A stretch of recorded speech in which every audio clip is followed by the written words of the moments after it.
Hello everyone, welcome to our channel Programming Spheres, and today in this session we are going to create Hello World program in C programming language on VS Code and compile it with GCC compiler। जैसा कि आपको यहाँ पर heading देखने को मिल ही रही है कि आज के सेशन में हम यहाँ पे C का प्रोग्राम बनाने वाले हैं हेलो वर्ल्ड का। हम जो प्रोग्राम बनाएंगे वो बनाएंगे VS Code एडिटर पे बनाएंगे और GCC कंपाइलर का हम यूज करेंगे अपने प्रोग्राम को कंपाइल करने के लिए। जैसा कि आपने हमारे प्रीवियस सेशन देखा था, तो प्रीवियस सेशन में हमने यहाँ पर हेलो वर्ल्ड का ही प्रोग्राम बनाया था, लेकिन वो टर्बो C7 पर बनाया था और मैंने वहाँ पे प्रोग्राम बनाने के बाद में आपको उसे कंपाइल और रन कर बताया था। बट अब अगर हम बात करें आज के सेशन में, तो आज के सेशन में हम यहाँ पर VS कोड पर अपना प्रोग्राम फ्रेम करेंगे। जैसे कि मैंने अपने प्रीवियस सेशन में आपको यहाँ पर GCC कंपाइलर को कैसे डाउनलोड करके इंस्टॉल करते हैं वो भी बता दिया था। टर्बो C7 को डाउनलोड करके इंस्टॉल करना भी मैंने आपको बता दिया था, और उसी के साथ में मैंने फिर आपको यहाँ पर VS कोड भी कैसे क्या डाउनलोड करते हैं, इंस्टॉल करते हैं, वो भी मैंने आपको यहाँ पर बता दिया है। राइट, तो चलते हैं हम यहाँ पर, हम एक फोल्डर क्रिएट कर लेते हैं। फोल्डर क्रिएट करने के बाद में VS कोड को अपन वहाँ पर ओपन करेंगे, और VS कोड को ओपन करने के बाद में फिर उसमें अपना सबसे पहला प्रोग्राम फ्रेम कर देखते हैं। तो जैसा कि आपकी स्क्रीन पर आपको दिख रहा है, मैं यहाँ पर अपने फोल्डर पर आ जाता हूँ। यहाँ पर एक नया फोल्डर क्रिएट कर लेता हूँ by the name C language. Right, मैंने सी लैंग्वेज करके यहाँ पर एक फोल्डर क्रिएट कर लिया है। अब जैसा कि आपकी स्क्रीन पर आपको दिख रहा है, अब यहाँ आने के बाद में हम करेंगे क्या, तो मैंने यहाँ पे राइट क्लिक किया, राइट क्लिक करके शो मोर ऑप्शंस, और शो मोर ऑप्शंस में ओपन विथ कोड। अगर आपके पास में यहाँ पर ऐसा ऑप्शन नहीं आता है तो आप, कोई प्रॉब्लम नहीं, आप डायरेक्टली VS कोड को ओपन कर सकते हैं और अपने फाइल की लोकेशन सिलेक्ट कर सकते हैं। जैसे कि मैंने यहाँ पर अपना VS कोड ओपन कर लिया है। ठीक है, अब ये VS कोड मेरे पास में आ गया है। इन केस कभी ऐसा होता है कि आपके पास में वैसा ऑप्शन नहीं आता है उस स्पेसिफिक फोल्डर में, है ना, ओपन विद VS कोड, तो फिर उस केस में आप करेंगे क्या कि फॉर एग्जांपल आपने एक्सटर्नली बाहर से जाकर, है ना, यहाँ पर क्या कर लिया है, तो बाहर से जाकर आपने VS कोड को ओपन कर लिया। कैसे, तो आप देखें यहाँ पर, जैसे कि आपकी स्क्रीन पर आपको यहाँ पर दिख रहा है, मैं आ जाता हूँ यहाँ पर। यहाँ पर आकर मैंने डायरेक्टली VS कोड को ओपन किया।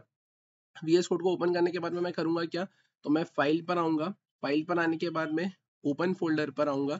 ओपन फोल्डर पर आने के बाद में आप देखेंगे कि आप डी ड्राइव पर आ गए। डी ड्राइव पर आने के बाद में आपके पास में जो भी आपने फोल्डर जहाँ पर भी बना के रखा होगा, आप उस स्पेसिफिक पाथ पे जाएंगे, उस फोल्डर को सिलेक्ट करेंगे, और आप यहाँ पे सिलेक्ट फोल्डर पे जब क्लिक करेंगे तो आप उस स्पेसिफिक पाथ वाले फोल्डर पर आ जाएंगे। अब यहाँ पर हमें करना क्या है, तो हमें हेलो वर्ल्ड का प्रोग्राम फ्रेम करना है। तो सबसे पहले आप देखेंगे यहाँ पर आपकी स्क्रीन पर, यहाँ पर आपको दिख रहा है ये प्लस का साइन और ऐसा फाइल का साइन, जिसमें यहाँ पे लिखा हुआ है न्यू फाइल। तो मैं यहाँ पर इस पर क्लिक करूंगा, और मैंने यहाँ पे सबसे पहले लिखा है क्या, प्रोग्राम 1 डॉट, और एक्सटेंशन क्या रखना रहेगा मुझे यहाँ पे डॉट सी। मैंने डॉट सी एक्सटेंशन के साथ में प्रोग्राम 1 नाम से एक फाइल को क्रिएट कर लिया है। अब ये फाइल को क्रिएट करने के बाद में हमें करना क्या है, तो हमें अब यहाँ पर, ठीक है, हमें अब यहाँ पर अपना सी का प्रोग्राम फ्रेम करना है। तो अब अगर हम बात करें, हम सी का प्रोग्राम फ्रेम करना चाहते हैं यहाँ पर, तो हमें क्या लिखना रहेगा, तो सबसे पहले आता है आपके पास में डॉक्यूमेंटेशन पार्ट। डॉक्यूमेंटेशन पार्ट के लिए हमें लिखना क्या रहेगा, तो सबसे पहले मैंने यहाँ पर क्या लिखा है, तो सबसे पहले मैं यहाँ पे लिखता हूँ क्या, program to print hello world. Right, मैंने ऐसा मेंशन किया। अब इसके बाद में, जैसा कि मैंने अपने प्रीवियस सेशन में आपको बताया था कि कुछ हेडर फाइल्स वगैरह आपको इंक्लूड करना रहती है। So for that what you need to do, you simply need to write hash include, और आप यहाँ पे लिखेंगे क्या, हैश इंक्लूड stdio.h। राइट, आपने ये हेडर फाइल लिखी है, ये बेसिकली है क्या, तो ये है आपकी हेडर फाइल। ठीक है, ये मैंने हेडर फाइल यहाँ पे मेंशन कर दी है। अब इसके बाद में अगर हम बात करें, तो अगर आप यहाँ पर GCC कंपाइलर का यूज कर रहे हैं तो थोड़ा सा सिंटैक्टिकली आपको थोड़ा सा चीजों को फ्रेम करना रहेगा। अब GCC कंपाइलर के केस में अपन जनरली यहाँ पर CLR SCR का यूज नहीं करते। ऐसा इसलिए क्योंकि हमारे पास में यहाँ पे जो टर्मिनल स्क्रीन होती है, जिसपे हम हमारा आउटपुट यहाँ पर क्या करते हैं, डिस्प्ले करवाते हैं, तो उस स्क्रीन पर आउटपुट डिस्प्ले करवाने के साथ में हमारे पास में ये फंक्शनलिटी रहती है कि हम एक्सप्लिसिटली उस स्क्रीन को क्लियर कर सकते हैं। तो फिर उस केस में यहाँ पर आप ऐसा बोल सकते हो कि आपको प्रोग्राम के थ्रू उसे मैनेज करने की जरूरत नहीं है। That's why we are not going to use CLR SCR here. Similarly अगर हम बात करते हैं गेट ch की, तो आपने देखा था कि गेट ch की हेल्प से आप क्या करते हो, स्क्रीन को होल्ड करते हो, लेकिन यहाँ पर जब आप टर्मिनल को ओपन करेंगे तो वो ऑटोमेटिकली ओपन हो जाएगा, और तब तक यहाँ पर ओपन रहेगा जब तक आप उसे क्लोज ना करते हैं। तो फिर उस केस में मुझे एक्सप्लिसिटली भी उसे यहाँ पर ओपन करके रखने की रिक्वायरमेंट नहीं है। That's why we are not going to use get ch here. और अगर आप यहाँ पर CLR SCR यूज नहीं कर रहे हैं, गेट ch यूज नहीं कर रहे हैं, तो फिर आप यहाँ पर उन वो जिस हेडर फाइल के अंदर आते हैं, लाइक onio.h हेडर फाइल के अंदर आते हैं, तो आपको उसे भी यहाँ पर मेंशन करने की कोई रिक्वायरमेंट नहीं है। तो फिर इसलिए हम यहाँ पे क्या लिखेंगे, सिर्फ stdio.h ही मेंशन करेंगे। वहीं अगर हम बात करें कि यहाँ पर आप ऐसा बोल सकते हैं कि अगर आप जीसीसी कंपाइलर का यूज करते हैं तो जीसीसी कंपाइलर सिंपली थोड़ा सा सिंटैक्टिकली ये बोलता है कि आप यहाँ पर वॉइड की जगह इंट मेन लिखे। अब ऐसा इसलिए ताकि यहाँ पर आप अगर इंट लिखते हैं तो इसका मतलब कि ये जो मेरा मेन फंक्शन है ये कुछ ना कुछ वैल्यू को रिटर्न करेगा। अब कुछ ना कुछ वैल्यू को रिटर्न करेगा तो ये क्या वैल्यू रिटर्न करेगा, और वैल्यूज तो बहुत सारी होती है। तो हम यहाँ पर सिंपली लिखते हैं रिटर्न स्टेटमेंट और जीरो। अब ये जीरो क्या रिप्रेजेंट करता है, तो जीरो रिप्रेजेंट करता है एग्जिट सक्सेस। आप ऐसा बोल सकते हो हियर जीरो रिप्रेजेंट्स, है ना, एग्जिट सक्सेस। यहाँ पे ये जीरो किसको रिप्रेजेंट करता है, तो here zero represents exit success. ये जो जीरो है ये किसको रिप्रेजेंट करता है, यहाँ पे जीरो रिप्रेजेंट करता है एग्जिट सक्सेस को। ठीक है, तो अब इस केस में यहाँ पर क्या होगा कि यहाँ पर जीरो से ये समझ में आ रहा है कि हाँ ठीक है कि यहाँ पे सक्सेसफुली हम एग्जिट कर रहे हैं, हमारा काम हो चुका है और अब हम यहाँ से बाहर निकल रहे हैं।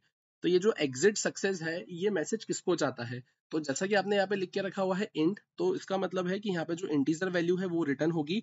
और ये वैल्यू किसको रिटर्न होती है, तो ये वैल्यू आपके ऑपरेटिंग सिस्टम को रिटर्न होती है, ये बताने के लिए कि यहाँ पर मेरा प्रोग्राम सक्सेसफुली एग्जीक्यूट हो गया है और अब यहाँ पे सक्सेसफुली यहाँ से टर्मिनेट भी हो चुका है। तो अब अगर हम बात करें हमें इस प्रोग्राम में करना क्या है, तो हमें हेलो वर्ल्ड प्रिंट करवाना है। तो हेलो वर्ल्ड प्रिंट करवाने के लिए what we need to do, we simply need to write printf and here I am going to write hello world. तो मैंने सिंपली यहाँ पे लिख दिया है क्या, हेलो वर्ल्ड। हेलो वर्ल्ड लिखने से क्या होगा यहाँ पे कि हेलो वर्ल्ड आपकी आउटपुट स्क्रीन पर प्रिंट होते हुए आपको देखने को मिलेगा साइड बाय साइड। आप ऐसा बोलेंगे कि प्रिंट एफ में एफ क्या होता है, फॉर्मेटेड को रिप्रेजेंट करता है, जो कि ये बोलता है कि आप यहाँ पे फॉर्मेट स्पेसिफायर भी यूज कर सकते हैं। फॉर्मेट स्पेसिफायर मतलब %d, %c, %f। सिमिलरली आप ऐसा भी बोल सकते हैं कि यहाँ पे जो आपने सेमीकोलन लगाया है ये लाइन को टर्मिनेट करने का काम करता है और आपको अलाउ करता है कि आप नेक्स्ट लाइन को जाकर एग्जीक्यूट कर सके। राइट, तो कुछ इस तरीके से मैंने हेलो वर्ल्ड का प्रोग्राम तो यहाँ पे फ्रेम कर लिया है। अब मुझे इसे कंपाइल करने की रिक्वायरमेंट है। So what I need to do, I simply need to open my terminal. अब मुझे टर्मिनल ओपन करने की जरूरत है। टर्मिनल ओपन करने की जरूरत है तो अब आप देखेंगे यहाँ पर आपको ऑप्शन देखने को मिलेगा। यहाँ पर आप देखेंगे आपकी स्क्रीन पर ऑप्शन आ रहा है, आपके पास में 3 डॉट दिख रहे हैं आपको। मैंने यहाँ पे क्लिक किया, टर्मिनल का ऑप्शन दिख रहा है, टर्मिनल पे न्यू टर्मिनल। मैं यहाँ पे टर्मिनल पर आ गया और इसका शॉर्टकट भी है कंट्रोल और टिल्ड का साइन, है ना। आप देखेंगे आपकी कीबोर्ड में जो 1 नंबर लिखा हुआ है उसके पहले वाली जो की है उसको भी अगर आप कंट्रोल के साथ में प्रेस करेंगे तो आपका टर्मिनल ओपन हो जाएगा। तो अब आप देखेंगे यहाँ पर आपको ये टर्मिनल ओपन होते हुए देखने को मिला। ठीक है, अब टर्मिनल ओपन होते हुए देखने को मिला है। अब मुझे इसे कंपाइल करना है तो मुझे यहाँ पे लिखना क्या रहेगा, तो मैं यहाँ पे सिंपली लिखूंगा GCC. GCC is my GCC compiler. और अब इसके बाद में अगर हम बात करें अब क्या, तो अब यहाँ पर मुझे लिखना रहेगा क्या, PROGRAM program1.c, क्योंकि मैंने program1 नाम से फाइल बनाई थी, .c उसका एक्सटेंशन है। अब जैसे ही मैं यहाँ पर, है ना, इसे एंटर करता हूँ तो आप देखेंगे यहाँ पर होगा क्या, ये सक्सेसफुली कंपाइल हुआ। आपको कैसे पता लगा, तो आप देखेंगे यहाँ पर आप इस ऑप्शन पर आएंगे और यहाँ ऑप्शन पर आने के बाद में आप देखेंगे a.exe करके उसकी फाइल क्रिएट हो गई है। जब आप इस फाइल को ओपन करेंगे तो ये फाइल आपकी ओपन होते हुए यहाँ पर देखने को आपको नहीं मिलेगी, है ना। बट यहाँ पर अगर मैं बात करूँ तो मेरी फाइल यहाँ पर क्या हो चुकी है, तो मेरी फाइल a.exe यहाँ पे क्रिएट हो चुकी है। और a.exe अगर क्रिएट हो चुकी है तो अब मुझे यहाँ पे क्या करना है, इसे रन करना है। और अब मैं अगर इसे यहाँ पे रन करता हूँ तो रन करने के लिए मुझे लिखना रहेगा ./a.exe, है ना। मैंने यहाँ पर एंटर किया, जैसे ही मैं एंटर करूंगा तो आप देखेंगे मुझे यहाँ पर हेलो वर्ल्ड देखने को मिल जाएगा। आप यहाँ पर कितने भी प्रोग्राम्स बना ले, है ना, तो सारे प्रोग्राम्स की एक कॉमन a.exe फाइल ही आपको देखने को मिलेगी। तो फिर आप बोलेंगे कि सर अगर हमने नेक्स्ट प्रोग्राम बनाया है तो उस केस में पहले प्रोग्राम की a.exe का क्या, तो वो ओवरराइट हो जाएगी और करंटली जो भी प्रोग्राम आपने कंपाइल किया है तो a.exe में करंट फाइल का कंपाइल कोड ही आपको देखने को मिलेगा। इसलिए आपको जो भी प्रोग्राम चलाना रहेगा आप पहले उसे कंपाइल करेंगे और फिर चलाएंगे। अदरवाइज अगर डायरेक्टली a.exe चलाते हैं तो लास्ट में जो कंपाइल हुआ प्रोग्राम है सिर्फ उसी का आपको आउटपुट देखने को मिलेगा। तो इस अकॉर्डिंगली हमने क्या किया है, यहाँ पर इस अकॉर्डिंगली हमने यहाँ पर अपना हेलो वर्ल्ड को प्रिंट किया है।